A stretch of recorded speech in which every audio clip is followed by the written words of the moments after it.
Strange facts about Johnny Carson's last show. On May 22nd, 1992, America said goodbye to the man who had tucked them in for 30 years. Johnny Carson's final episode of The Tonight Show wasn't just the end of a television program. It was the conclusion of an era that would never be replicated. Over 55 million viewers tuned in, making it one of the most watched television events in history. But behind the tears, the standing ovations, and Carson's famously understated farewell were hidden elements, last-minute changes, and behind-the-scenes dramas that the public never knew about until years later. The final show that appeared so smoothly orchestrated on television was, in reality, a complex web of secret decisions, emotional breakdowns, and carefully guarded plans that almost fell apart multiple times. What the cameras captured that night was only about 60% of what actually happened, revealed a former NBC executive who was present for the finale. The rest, the arguments,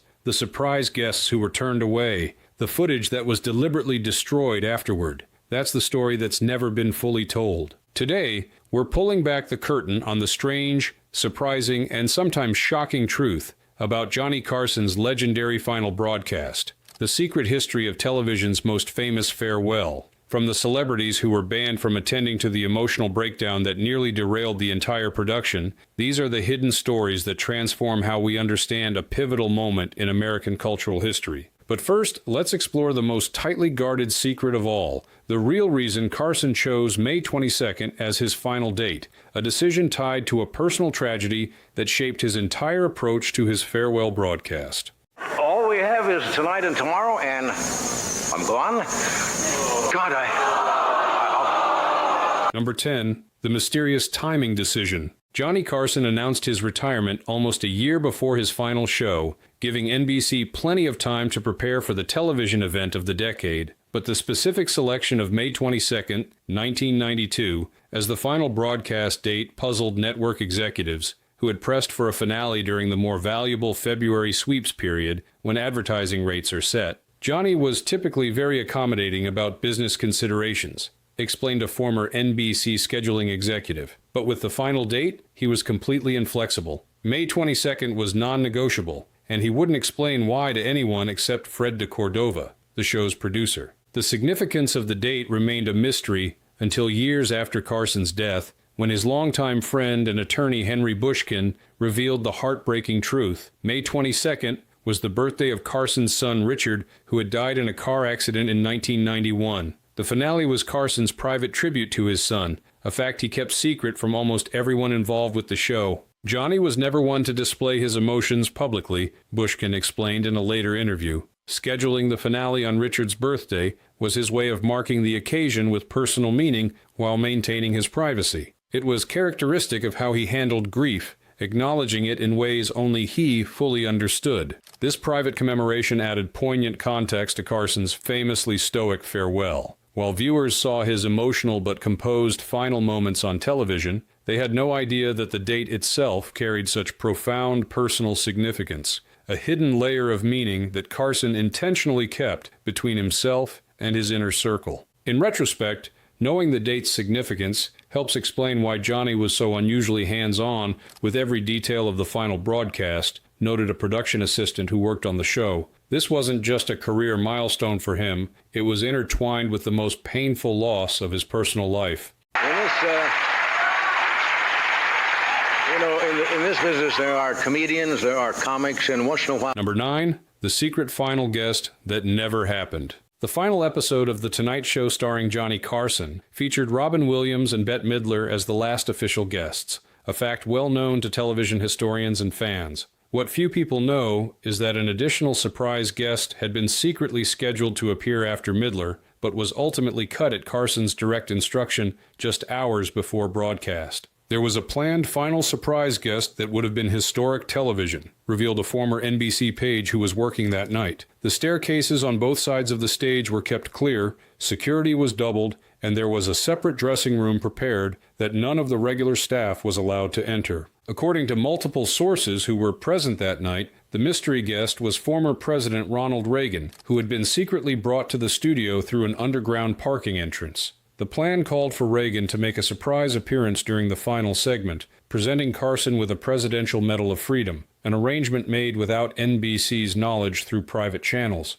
The medal was real, it had been approved through official channels, but the presentation was supposed to be a complete surprise, orchestrated between Reagan's people and a couple of Carson's most trusted staff, explained a former White House aide familiar with the arrangement. The network wasn't informed because Johnny wanted genuine surprise from everyone involved. The planned appearance was scrapped approximately 3 hours before taping when Carson learned of it. According to those present, he was visibly upset that others had tried to plan a surprise element for his carefully orchestrated final show. Johnny called Fred de Cordova and said, "Get him out of here. This is not a political convention, and I'm not taking medals from anyone tonight," recalled a production assistant who overheard the conversation. He was adamant that his farewell would be on his terms, intimate, understated, and focused on his relationship with the viewers, not on ceremonial recognition. Reagan was quietly escorted from the building, and the medal was later presented to Carson privately at his home. The incident reflected Carson's famous insistence on controlling his public image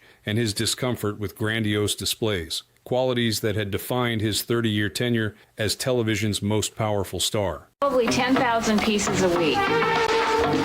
Howard didn't talk to you about this, did she? Number 8. The missing footage controversy. One of the strangest aspects of Carson's final broadcast was what happened to the footage after it aired. While most iconic television moments are preserved with multiple backup copies, significant portions of the raw footage from Carson's finale were deliberately destroyed within days of broadcast, an almost unprecedented decision for such a historic television event. There were 5 cameras recording that night, which was standard for the show, explained a former NBC archivist. But what wasn't standard was what happened afterward. 3 days after the broadcast, orders came down to destroy all the raw footage except for a single edited master copy. Multiple camera angles, pre-show material, commercial break interactions, all of it was wiped. This unusual destruction was ordered directly by Carson himself through his production company, Carson Productions, which owned the rights to the program. According to those familiar with the decision, Carson was concerned about unauthorized documentaries or retrospectives using footage of him in emotionally vulnerable moments that didn't make the final broadcast. There were points during commercial breaks where Johnny was visibly emotional, a side of himself he never wanted the public to see, revealed a camera operator who worked the final show. There was one moment in particular, after Midler's performance, where he had to take almost 2 minutes to compose himself before continuing. He was adamant that those moments remain private. The destruction of the footage has created a strange situation where one of television's most significant moments exists only in its broadcast form, with no alternative angles or extended footage available even for historical purposes. NBC archivists have confirmed that the only surviving footage is the exact program as it was broadcast, plus approximately 15 minutes of Ed McMahon's unedited introduction. It's unprecedented for a television event of this magnitude, noted a television historian. Even the moon landing has more surviving raw footage than Carson's farewell. It reflects his extraordinary power at NBC and his pathological need for control over his public image even after he left television entirely.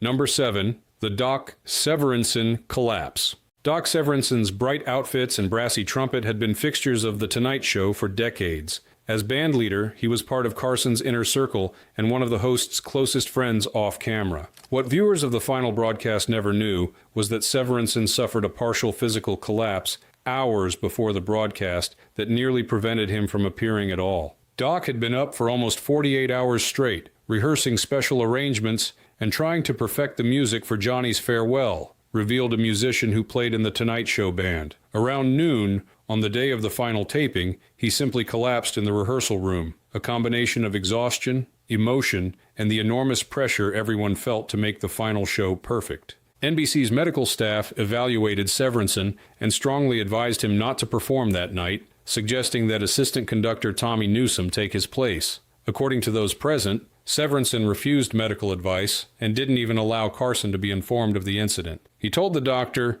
"Unless I'm dead, I'm leading that band tonight. Johnny doesn't need one more thing to worry about," recalled a production assistant who witnessed the conversation. Then he asked for a B12 shot, took a 2-hour nap in his dressing room, and somehow pulled himself together for the broadcast. Viewers who watch the final show can notice subtle signs of Severinsen's condition. He remains seated more than usual during the broadcast, and hands-off trumpet solos to other band members. However, his colorful presence and the band's performance gave no indication of the drama that had unfolded hours earlier. Doc's performance that night, considering his physical state, was one of the most remarkable displays of professionalism I've ever witnessed, said a fellow musician. He was literally running on fumes and willpower, determined not to let Johnny down on the most important night of their 30-year partnership. Severinsen never publicly discussed this incident, maintaining that the focus should remain on Carson's farewell rather than his own behind-the-scenes struggle. This loyalty typified the close-knit team Carson had built during his 3 decades on air,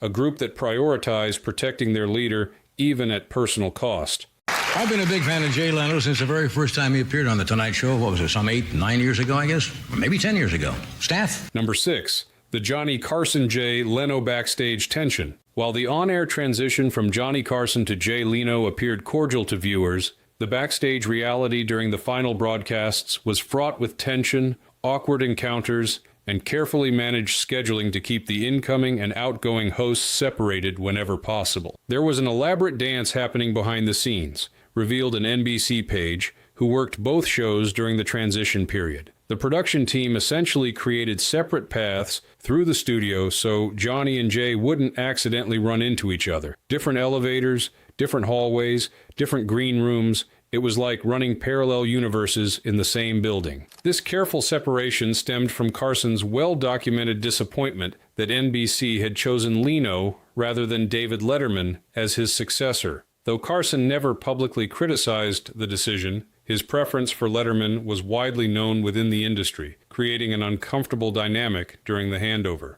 Johnny was the consummate professional on camera, but off camera, he made his feelings clear through small gestures, explained a stage manager who worked the final week. He never once mentioned Leno's name during production meetings. When discussing the future, he would only refer to the next guy or whoever follows. It was pointed but subtle. Classic Carson. According to multiple sources, the tension culminated in an uncomfortable encounter just hours before the final broadcast when Leno attempted to visit Carson's dressing room to wish him well. Carson's longtime assistant, Helen Sanders, reportedly intercepted Leno in the hallway. Helen stopped him and said, "Johnny's preparing and doesn't want to be disturbed," recalled a production assistant who witnessed the exchange. Then she added, "Perhaps tonight isn't the best night for this conversation." Jay understood immediately and left without protest. It was awkward, but handled with the discretion that characterized everything around Carson. This behind-the-scenes tension added poignant context to Carson's decision not to make a single appearance on The Tonight Show after his retirement, despite multiple invitations from Leno. Carson's true feelings about the succession were finally confirmed after his death, when it was revealed he had regularly sent jokes to David Letterman for use in his monologues on the competing CBS show, a quiet but unmistakable statement about where his loyalty lay.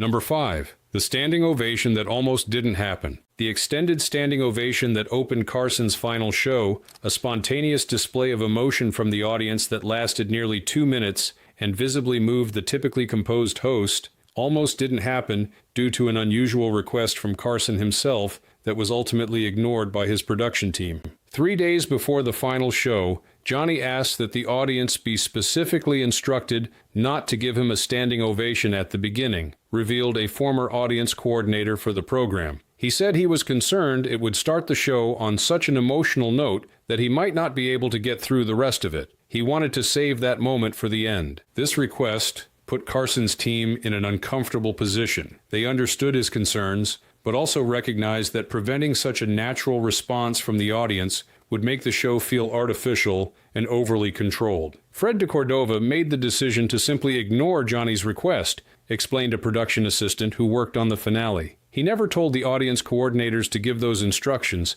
betting that Johnny would ultimately appreciate an authentic reaction over a manufactured one, even if it made things harder for him emotionally. When Carson emerged from behind the curtain to the thunderous, extended ovation, his surprise was genuine. He had expected the audience to remain seated until the end of the broadcast. This authentic moment of being caught off guard contributed to the emotional power of the opening, as viewers watched Carson struggle to maintain his composure in the face of such an outpouring of affection. Johnny gave Fred a look when he finally made it to the desk that said, "You didn't listen to me," recalled a camera operator positioned to capture Carson's reaction. But after the show, he admitted it was the right call. He told a few of us, "I thought I knew what was best after 30 years, but I was wrong. That was exactly how it should have started." This behind-the-scenes decision to allow for an uncontrolled, authentic, emotional moment rather than following Carson's preference for restraint created one of the most memorable openings in television history and set the tone for a farewell that balanced Carson's desire for dignity with the genuine emotion such a momentous occasion deserved. I can't believe it! The last guest, the last fool, Mr. Carson, will have to suffer gladly.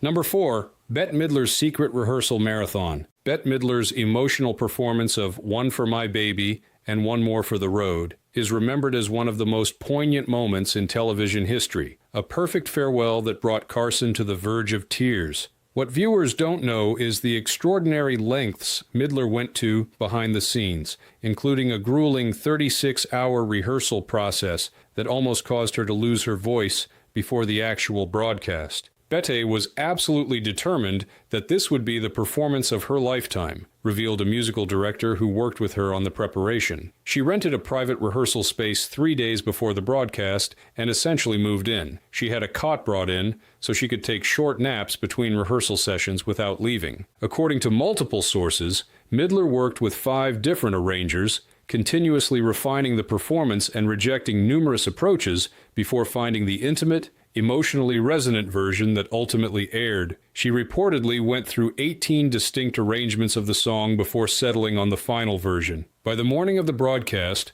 her voice was almost gone from the constant rehearsing, explained a vocal coach who was brought in to help. We had to put her on vocal rest for 6 hours before the taping, with a strict regimen of steam treatments and herbal remedies to try to restore her voice in time. It was genuinely touch and go whether she'd be able to perform at all. This context makes Midler's flawless delivery even more remarkable. She was performing on a voice that had been pushed to its absolute limits through obsessive preparation. The emotional crack in her voice during the final lines that seemed like spontaneous emotion was, according to those involved, partially the result of her vocal exhaustion. What makes it even more extraordinary is that Bette never told Johnny about any of this, noted a production assistant who worked with both stars. He had no idea about the rehearsal marathon or the vocal issues. She was determined that he experience her performance without any concern for her or awareness of the work behind it. It was a gift in the purest sense. She nearly broke herself to create a perfect moment for someone else. This revelation adds new meaning to Carson's visibly moved reaction. He was responding not just to the song's emotional resonance, but to an act of artistic dedication far beyond what would be expected even for such a significant television moment. Well, I made it through that first night with the help of Groucho Marx, Rudy Vallee. Number 3, the destroyed celebrity messages. One of the most tightly guarded secrets about Carson's final broadcast was the existence of a special segment that was fully produced but never aired. A compilation of farewell messages from dozens of major celebrities and political figures that Carson personally reviewed and then ordered destroyed without broadcast. It was a massive undertaking, revealed a producer who worked on the segment. We spent months gathering custom video messages from everyone from Presidents Nixon, Ford, Carter, and Bush to movie stars like Jack Nicholson, Meryl Streep, and Tom Hanks. The final compiled piece ran about 12 minutes and would have been the most star-studded tribute in television history. The segment was completed a week before the final broadcast and privately screened for Carson in his office. According to those present, he watched it in silence, thanked the team for their work, and then surprised everyone with his response. Johnny watched the whole thing, nodded, and then said, "It's very nice. Now lock it in the vault. We're not using it," recalled an editor who worked on the project. When people asked why, he simply said, "That's not what this night is about." After the final broadcast, Carson went further, requesting that all copies of the tribute be destroyed rather than preserved in the archives. According to internal NBC memos that have since become public, his specific instruction was that the material not be used in any future tributes, retrospectives, or memorial programs under any circumstances. It was heartbreaking to destroy something so many people had contributed to. admitted the producer. "We had responses from 5 continents and dozens of the most famous people in the world. But Johnny was clear. He wanted his farewell to focus on his relationship with the audience and his core team, not on celebrity connections." This decision reflected Carson's famous aversion to the Hollywood celebrity culture, despite his position at its center. By rejecting the star-studded tribute, he maintained his long-standing perspective that his connection to ordinary viewers was more significant than his relationships with famous guests, a principle that had guided his approach to television throughout his 30-year run. Johnny figured, with the court of any other folks involved, Peter LaSalle, he figured that... Number 2, Ed McMahon's emotional breakdown. Ed McMahon's trademark laugh and unwavering support had been constants throughout Carson's 30-year run. On camera during the final broadcast, McMahon maintained his professional composure despite visible emotion. What viewers never saw was the complete emotional breakdown he experienced backstage that required medical intervention and nearly prevented him from appearing in the final segments. Ed had been holding it together remarkably well until the final commercial break before Johnny's farewell remarks, revealed a stage manager who was present that night. He stepped backstage for a moment, and something just broke. He collapsed into tears so severe that he was struggling to breathe. It was the kind of uncontrollable sobbing you rarely see from a grown man, let alone someone with Ed's military background and professional control. The breakdown was so severe that NBC's on-site medical staff became concerned about McMahon's blood pressure and initially advised that he not return to the stage for the final segment. This created a crisis for the production team, who knew Carson would never conclude the show without his longtime sidekick beside him. Johnny had no idea this was happening. He was reviewing his notes for the final remarks, explained a production assistant. Fred de Cordova was frantically trying to manage the situation without alarming Johnny. There was genuine panic that we might have to delay the final segment or somehow restructure it without Ed. McMahon ultimately overruled medical advice, using cold compresses on his face and eyes to reduce the swelling from crying. A makeup artist performed what one witness described as a miracle job to conceal the evidence of his breakdown before he returned to the set for the final moments of the broadcast. What you see in those final minutes is Ed McMahon utilizing every ounce of his professional skill to maintain composure, observed a colleague who witnessed both the breakdown and the broadcast. He's literally holding himself together by sheer will. If you look closely during Johnny's final remarks, you can see Ed's hands trembling despite his calm facial expression. This context adds poignant depth to the final moments between Carson and McMahon, a professional partnership that had spanned 3 decades and concluded with both men exercising extraordinary self-control to give the audience a farewell that felt dignified rather than maudlin, despite the overwhelming emotion they were experiencing privately. Number 1. Johnny's secret final words. The most closely guarded secret about Carson's final broadcast concerns what happened after the cameras stopped rolling, the unbroadcast final moments in the studio, and Carson's actual last words to his staff, which differed significantly from his famously understated on-air farewell. What people don't realize is that Johnny's actual final words weren't, "I bid you a very heartfelt good night," revealed a camera operator who was on set that night. After the broadcast ended, the audience remained seated, and Johnny stepped back to center stage for a private moment with just the crew and staff. What he said there was never broadcast and never intended for the public. According to multiple sources who were present, after the cameras stopped rolling, Carson asked the audience to remain seated and requested that all network executives leave the studio, an unprecedented request that was nevertheless honored given the circumstances. Once only his direct staff, crew members, and the audience remained, Carson spoke for approximately 3 minutes without cameras recording.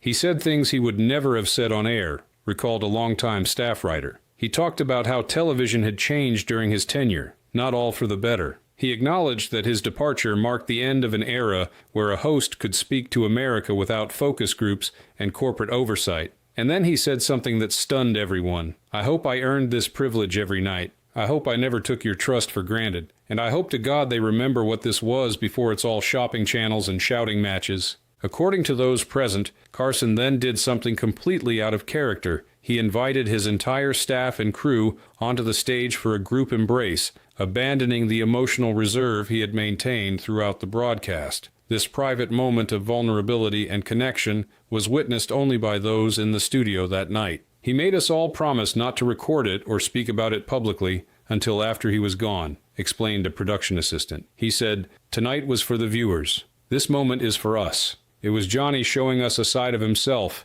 that he deliberately kept hidden from the public eye throughout his career. This final unrecorded moment revealed the complex reality behind Carson's public persona, a man who maintained a careful distance on camera while caring deeply about the quality of television and the people who helped create his show. It was, in the words of one witness, the real farewell, the one without the mask he wore so comfortably for 30 years.